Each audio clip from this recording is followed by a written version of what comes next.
আজকের খেলাটা দেখলাম, খুব ভালো লাগলো। কেকেআর একদম অযোগ্য দল হিসেবে হেরেছে, ঠিকই আছে, এই টিম প্লে অফসে যাওয়ার যোগ্য নয়, আর সেই জন্যই হেরেছে। যেখানে 60 রানে 5টা উইকেট পড়ে যায় সিএসকের মতো টিম, যখন এবছর কোনো টিমের সঙ্গে জিততে পারছে না, সেখন 60 রানে 5 উইকেট পড়ে যাওয়ার দল যখন এই ম্যাচ অল উইকেটে না গিয়ে যখন আজিঙ্ক্য রাহানে চেষ্টা করলো মেথড ক্যাপ্টেন হিসেবে, নোটবুক ক্যাপ্টেন হিসেবে সুনীল নারিনকে রেখে দেবো, বরুণ চক্রবর্তীকে রেখে দেবো, সেখানে তার থেকে কী আর আশা করা যায়। সে ভাবলো ম্যাচটা আমার 20 ওভার অবধি যাবে, তাহলে সেই ক্যাপ্টেনের থেকে আর কী আশা করা যায়। যেখানে গৌতম গম্ভীর আর শ্রেয়াস আইয়ার এরকম মোটিভেশন ছিল, যেখানে সবসময় টিমকে চার্জ আপ করতো। বিরাট কোহলির মতো প্লেয়ার দরকার, যেখানে টিমকে চার্জ আপ করা, অল উইকেট করার। সেখানে একটা আমি এখানে আজিঙ্ক্য রাহানেকে ব্যাটসম্যান হিসেবে 10-এ 10 দিতে পারি, আর ক্যাপ্টেন হিসেবে 10-এ -10 দিতে আমার লজ্জা নেই। আজিঙ্ক্য রাহানে আমি বলবো শ্রেয়াস আইয়ারের থেকে অনেক ভালো ব্যাটসম্যান হিসেবে যথেষ্ট ভালো খেলেছে। 2024-এও শ্রেয়াস আইয়ার এতটা ভালো খেলতে পারেনি যতটা আজিঙ্ক্য রাহানে খেলেছে, কিন্তু ক্যাপ্টেন্স হিসেবে তার ভাবধারা বা ক্যাপ্টেন্স হিসেবে তার মতামত আমি ভালো চোখে দেখিনি। আমি আমার বক্তব্য রেখেছি, কেউ কিছু মনে করো না। আর একটা কথা হচ্ছে, গৌতম গম্ভীর বা জিজিকে ছাড়া এই ম্যাচ আমরা কোনো দিন জিততে পারবো না। 2012-তে Gautam Gambhir as a captain, as a player হিসেবে চ্যাম্পিয়ন করেছে, 2014 সালে অ্যাজ এ ক্যাপ্টেন হিসেবে চ্যাম্পিয়ন করেছে, আর 2024 সালে 3বার মানে 24-এ হচ্ছে মেন্টর হিসেবে আমাদের চ্যাম্পিয়ন করেছে। সুতরাং গৌতম গম্ভীর আমাদের মানে 3বার যে চ্যাম্পিয়নের আমাদের লক্ষ্যে ছিল, 3বারের মধ্যে 2বার ক্যাপ্টেন হিসেবে, 1বার মেন্টর হিসেবে করে দিয়েছে। সুতরাং শাহরুখ খানের উচিত গৌতম গম্ভীরের বাড়িতে একটা ব্ল্যাঙ্ক চেক দিয়ে আসা উচিত। তুমি যখনই ইন্ডিয়া টিম ছাড়বে, তোমাকে আমার হয়ে খেলতে হবে, আমার হয়ে এখানে কোচ করতে হবে।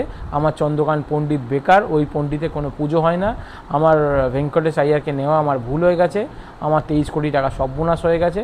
আমাকে এখন ভালো, আমার টিমটাকে বাঁচাও তুমি। আমার টিমের অবস্থা খুব খারাপ, আমার টিমের ব্র্যান্ড ভ্যালু একদম পড়ে গেছে, আমার টিমের অবস্থা খুব খারাপ, আমার টিমে ইডেনে মাঠ ভরছে না। আমি 3,500 টাকার টিকিট করেছি প্রিয়াঙ্কা আইয়ারকে টিমে রাখতে গিয়ে, আমার টিমে লোক আসছে না, আমার টিমে এইভাবে চলবে না।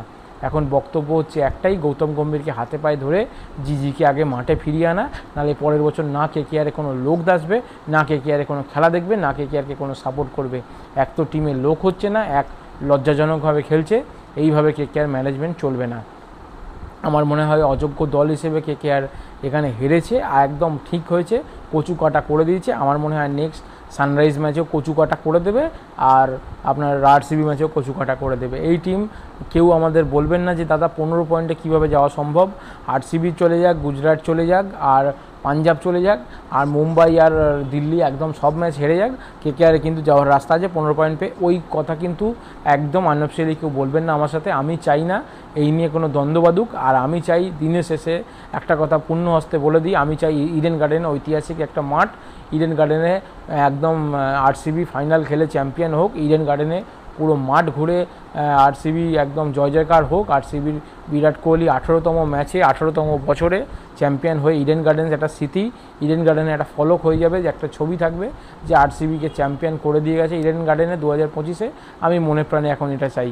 অনেকে বলতে পারেন আমি এখানে কেকেআরকে হারিয়েছি, কেকেআর হেরেছে, এখন আরসিবিকে হারানোর জন্য এটা কোনো দিন বাস্তব কথা না, অবাস্তব কথা। আমি আমার কেকেআরকে জন্ম আজন্ম যতদিন কলকাতা আছে, আমি কেকেআরের সাপোর্টার। আমি মনে প্রাণে as a Virat Kohli fan, ধোনিও যেমন ফ্যান, বিরাট কোহলিও ফ্যান। আমি চাই বিরাট কোহলি যেন আরসিবিকে চ্যাম্পিয়ন করে পুরো ইডেন গার্ডেনে একটা ঐতিহাসিক মাঠে 66,000 দর্শকের সামনে পুরো মাঠ ঘুরে আরসিবি ট্রফিটা পুরো ঘোরাক। এটা কোনো দিন খারাপ কথা নয়। এবার নেক্সট আরসিবি ম্যাচ আসবে, নেক্সট যখন প্লে অফসে আসবে, তখন টিকিটের প্রচুর হুড়িক হবে, 3,000, 5,000, 10,000 আবার টিকিট হবে, আবার মানুষ হই হই করে খেলা দেখতে যাবে। কিন্তু কেকেআরের যা টিমের অবস্থা, তখন কেকেআরের ম্যাচ আর কেউ দেখতে যাবে না। কেকেআরের যখন খেলা হবে আর কেউ দেখবে না। এই 3,500-5,000 টাকার টিকিট থাকলে কেকেআর ম্যানেজমেন্টের উচিত আগে টিমের দাম কমাও, টিমের ম্যানেজমেন্ট পাল্টাও, টিমের কোচ পাল্টাও, আর টিমের ক্যাপ্টেন পাল্টাও। এই আওয়াজ অলরেডি এখন উঠে গেছে। কেকেআর ভাবছে আমি এখন পয়সার রাজত্ব করছি। কেকেআর এখন পয়সা বিশাল পাচ্ছে না, কেকেআর এখন পয়সার গদিতে বসে আছে। কেকেআর মুম্বাইয়ের পর যদি কোনো পয়সাওয়ালা টিম হয়, এখন কেকেআর। শাহরুখ খান কিছু না হোক ব্যবসাটা ভালো বোঝে। শাহরুখ খান দেখছে আমি ব্যবসা ভালো করেছি, আগেরবার চ্যাম্পিয়ন করেছি, এবছর আমার তো ব্যবসা খারাপ হয়নি না।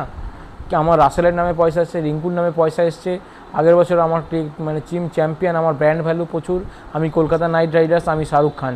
আর আমার কি চাই? আমার এই বছর আমি কোনো মাঠেও আসবো না, কিছুই আসবো না। আমার টিম করলো কী করলো না করলো আমার ছেড়া গেল। সুতরাং ওইভাবে টিম হয় না। গৌতম গম্ভীরকে নিয়ে আসো, টিম ফেরাও। যদি টিমের পুরনো ঐতিহ্য ধরে রাখতে হয় তাহলে কিন্তু গৌতম গম্ভীরকে তোমাদের আনতে হবে। গৌতম গম্ভীর ছাড়া কেকেআর কোনোদিন চ্যাম্পিয়ন হয়নি। গৌতম গম্ভীর দুবার ক্যাপ্টেন হিসেবে চ্যাম্পিয়ন, গৌতম গম্ভীর একবার মেন্টর হিসেবে চ্যাম্পিয়ন। আর শ্রেয়াস আইয়ারকে তো আমরা ছেড়েই দিয়েছি। আমরা 23 কোটির মানে কি বলবো কয়লাকে ধরে রাখতে গিয়ে আমরা হিরেকে ছেড়ে দিয়েছি, সোনাকে ছেড়ে দিয়েছি। সুতরাং আমাদের এই ননি হওয়াই দরকার। কিরে ননি, তোর সব গেল, ননি সব শেষ, কেকেআরও সব শেষ। আমাদের এখন ওই ননির মতো অবস্থা, আমাদের এখন ওই ফন্দি হয়ে বসে থাকতে হবে। সুতরাং আমাদের কেকেআর নিয়ে আর বেশি কিছু না ভাবাই ভালো। অযোগ্য দল হিসেবে হেরেছে, আর অযোগ্য দল হিসেবে এসআরএসের সঙ্গে হারুক, অযোগ্য দল হিসেবে আরসিবির সাথে হারুক, আর আমার কোনো বক্তব্য নেই। আমাদের মন ভেঙে গেছে। আমাদের এবছর ক্যাপ্টেন্সি না ভালো হয়েছে। আমি যদি 10-এ 10 দিতে পারি আজিঙ্কা রাহানেকে ব্যাটসম্যান হিসেবে, শ্রেয়াস আইয়ার থেকে অনেক ভালো ব্যাটিং করেছে, অনেক ভালো পজিশন, প্রথম উইকেটে ভরসা দিয়েছে, কিন্তু ক্যাপ্টেন হিসেবে আমাদের কোনো ভরসা দিতে পারিনি। আমি আরসিবি ম্যাচ থেকে আজ অবধি পুরো ম্যাচটা বলে দিলাম যে কেকেআর পুরো সর্বনাশ করে দিয়ে চলে গেছে আজিঙ্কা রাহানে। ক্যাপ্টেন্সি একদমই ভালো হয়নি, আর টিম ম্যানেজমেন্ট তো অতীব জঘন্য। চন্দ্রকান্ত পণ্ডিতের কি পণ্ডিতগিরি আমার ভালো লাগে না। আর ডিজে ব্র্যাভোর শুধু পার্টি, রাজনীতি, নাচ গান, হই হুল্লোড়, এই টিম ম্যানেজমেন্ট চলে না, যোগ্য নয়। আমি সুতরাং এবছর কেকেআর ম্যানেজমেন্টকে আমি 10-এ -10 দিতেও আমার এক টন্ডা দ্বিধা করি না।